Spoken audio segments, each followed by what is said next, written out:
Kementerian Kesehatan menyatakan kasus konfirmasi cacar monyet atau monkeypox di DKI Jakarta bertambah.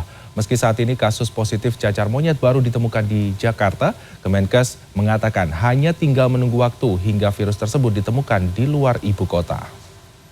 Sehingga kami melakukan tadi surat edaran kewaspadaan ke semua vaskes, dan itu sudah kami kirim.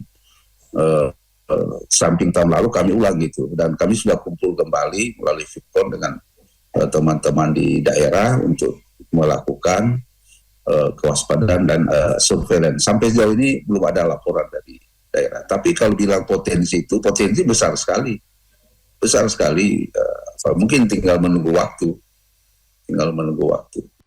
Kementerian Kesehatan mencatat hingga 26 Oktober 2023 ada 14 kasus terkonfirmasi cacar monyet atau monkeypox di Indonesia. Adapun jumlahnya ini melonjak jika dibandingkan dengan jumlah pada tahun lalu sebanyak 1 kasus. Kita sekarang lihat perkembangannya seperti apa.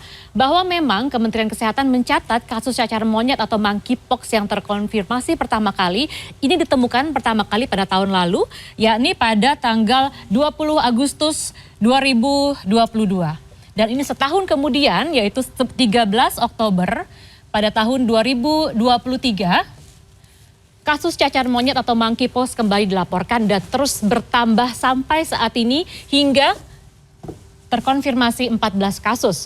Nah, sementara dari kasus ini ada 2 orang dengan status probable atau bergejala, dan ini sempat kontak dengan kasus terkonfirmasi, namun belum dilakukan pengajian uji sampel laboratorium. Selanjutnya kita juga lihat di sini ada 9 suspek atau bergejala dan sudah melakukan pengambilan sampel dan kini sedang menunggu uji lab. Seperti apa hasilnya.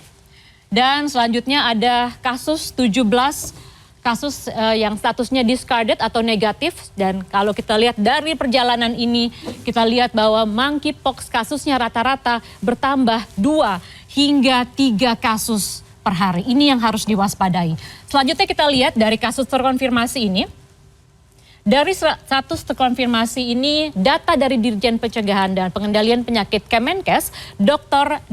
Maksi Rein Rondowulu. Karakteristik dari 14 kasus terkonfirmasi tadi paling banyak berusia 25 hingga 29 tahun dan sebanyak 64%. Sisanya adalah 30%, 30 sampai 39 tahun itu 36%.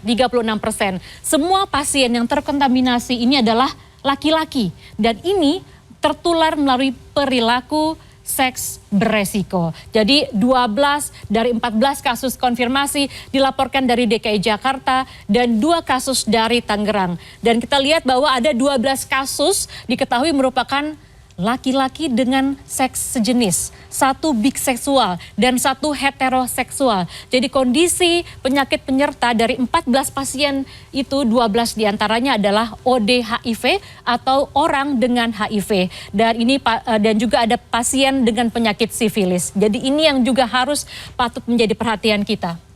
Selanjutnya kita melihat gejala dan juga tanda dari monkeypox. Jadi sudah ada tanda dan gejala ini kita juga harus patut waspadai dan juga melakukan. Kita lihat gejalanya pada tubuh manusia, gejala cacar monyet atau monkeypox mirip sekali dengan cacar air. Namun ini dibilang bisa lebih ringan gitu ya. Gejalanya dimulai dengan lesi kulit, atau ini adalah kerusakan jaringan kulit dalam tubuh. Kemudian mengalami demam ya, demam tinggi lebih dari 38,5 derajat Celcius, kemudian sakit kepala, dan juga limfadenopati atau pembesaran kelenjar getah bening, nyeri tenggorokan hingga ruam. Dan masa inkubasi dari cacar monyet ini biasanya berkisar 6 hingga 13 hari ya.